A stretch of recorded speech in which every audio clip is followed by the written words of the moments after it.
بسم اللہ الرحمن الرحیم الحمد للہ والصلاۃ علی اہلہا۔ بڑی بابرکت راتیں ماہ مبارکہ رمضان کی آخری عشرے کی یہ راتیں، اور کیا کہنا ان راتوں کا کہ شب قدر 23ویں شب۔ پروردگار ہم سب کو اعمال صالحات کی عافیت کے طلب کرنے کی توفیق عطا فرمائے۔ اس 23ویں شب میں جس میں زیادہ طور پر روایات نے متوجہ کیا کہ شب قدر کے واقع ہونے کا یقین، انشاءاللہ پروردگار قرآن کی برکت سے ہمیں یہ شب خاص طور سے اس شب کے اعمال نصیب فرمائے، مشترکہ اعمال بھی اور مخصوص اعمال بھی انجام دیے جائیں شب قدر کی مناسبت سے۔ 23ویں شب کی دعا تلاوت کی جا رہی ہے۔ بسم اللہ الرحمن الرحیم۔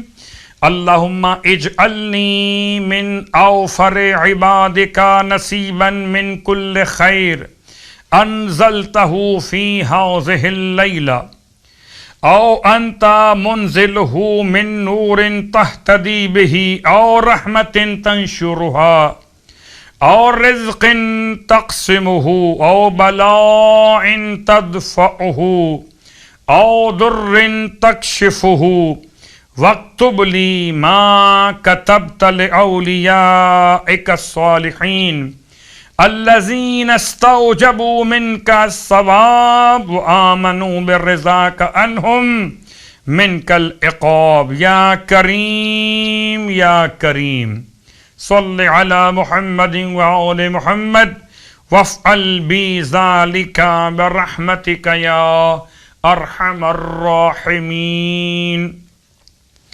23ویں شب قدر، سارے اعمال انجام دیجئے، اور سلسلہ نماز کا جو بیان کیا جا رہا ہے مولا کائنات علی ابن ابی طالب علیہ السلام کی بارگاہ مقدس سے، اس سلسلے میں 8 رکعت نماز ہی بیان کی گئی اس رات کے لیے بھی۔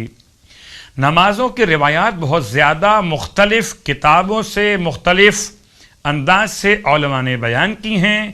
ہم جو بیان کر رہے ہیں یہ روایت مولا کائنات علی علیہ السلام سے نقل ہوئی۔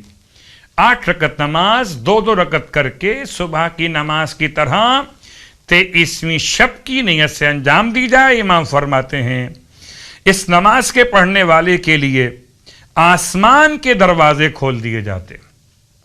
سبحان اللہ۔ پروردگار آج کی شب میں ہر اہل ایمان مرد و خاتون کے لیے، ہر اہل اسلام کے لیے اپنی رحمت کے دروازے کھول دے۔ اور اب اس نماز اور اس کے ثواب کے بیان کے ساتھ 23ویں دن کے روزے کا ثواب۔ سرکار ختم یہ مرتبہ صلی اللہ علیہ وآلہ وسلم ارشاد فرمائے 23ویں دن تم کو خدا وہ ثواب عطا فرمائے گا کہ تم پلے سرا سے انبیاء، صدیقین، شہداء اور صالحین کے ساتھ گزرو گے۔